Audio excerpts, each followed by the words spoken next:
We are so lucky to have Susan Murphy, voice of WLIW, and a laundry list of others, including Walk 97.5, joining us today. We find this show to be so cathartic to our stressful weeks. That's why we keep coming back. Why did you get into broadcast? Because I wanted to be an actor, and my parents weren't going to pay for me to go to college and study theater. So I picked the next best thing, which was communications. And I had done my first radio commercial when I was 14, accidentally. The girl who was supposed to do it went away to summer camp, and so I got to play a teenage shoplifter for a department store. And I went to the studio in Philadelphia where I grew up and did my lines, and they paid me. And I went, oh, whoa. I just got paid to talk. So I think I'm going to do this. And I'm sure that was an overwhelming feeling. I can get money for doing this? That's exactly what I thought, JD. And then from there, boom, it just took off. And I've always loved news and public affairs, and that's where my career took me into news and college radio and then into public television. And now I work from home, and I do most of my news not on the radio or on the air, but in news apps for Time Magazine, for the Associated Press, for Reuters. Again, audio, the spoken word is not dead. People like to have things read to them. Do a lot of magazine articles, too. Lots of them. So tell us when you first started and you were in the college setting. We're in the college setting. You're in a college radio station. The walls are grimy. There's, it's awesome. There's stuff that's smushed into the carpet floors that we can't even identify. Sure, absolutely. But this is not the first time you've seen a radio station that looked like this. So what did you do when you were in college? I went to Temple University. Their radio station was a jazz format. Well, at the age of 18, I knew nothing about jazz, so I joined the news department. In fact, not a lot of kids were on the air doing the actual programs, but some were. So I started in the news department, and when we had little AP machines and we had to type our copy and bring it into the studio, and all the stupid, dumb things that you hear about from literally decades ago, where you're not a broadcaster until somebody sets your copy on fire while you're reading it. Yeah, that happened. Got past that. Or people try to crack you up, and that's just the standard tricks that we all do in college radio. And at the colleges I've worked at, I've helped out students at student radio station, and they still do them. And that college radio launched you to where directly? That launched me into technically my first TV job, which was down in West Palm Beach, Florida. I was an on-air place to be. I'm so sorry. I didn't care for it, thank you. I didn't like year-round sunshine. But so I did that, and I had interned at an all-news radio station in Philadelphia. Went to work down in West Palm Beach, Florida. I missed radio so much, I quit after about 10 months and came home and went back to radio, because TV, as I've often said, they only care about how your hair looks. On radio, we can be so passionate, creative.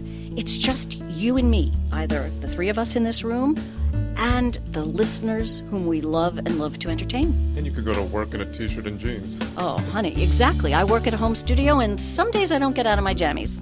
What can I say? But so, what does it take what qualities should one have to make it in the broadcast world? Or even in the voiceover industry?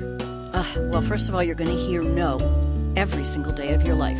I audition for commercials. A lot of it's done online now. You don't have to have an agent and go into the city, which I did have to do in the 1980s when I was working in the city, and you paid your agent 10% of whatever you made. Now you audition online, but this is you and hundreds and maybe thousands of other people. So you have to learn to take no. You have to learn to do this because you're passionate about it, because you love it, not because you're getting paid a lot of money. Very few of us who are on the air, and there are some, make lots and lots and lots of money. Howard Stern, whatever, we could go there. But we do it because we love it, and we can't not do it. There is that element of acting, that actor thing that I can't breathe without doing this. And if that's the passion you feel, then you have an obligation to yourself to continue the path. If you don't feel that way, consider where your passions might otherwise be. So be fearless, audition, get to know people, get your reel in front of ears and eyes, and just keep plugging away at it. I mean, lots of stories about people who tried for years to work at a particular station, and finally, after 2 years, the program director, after hearing from you for every 3 weeks, finally gave you a shot. I mean, don't give up.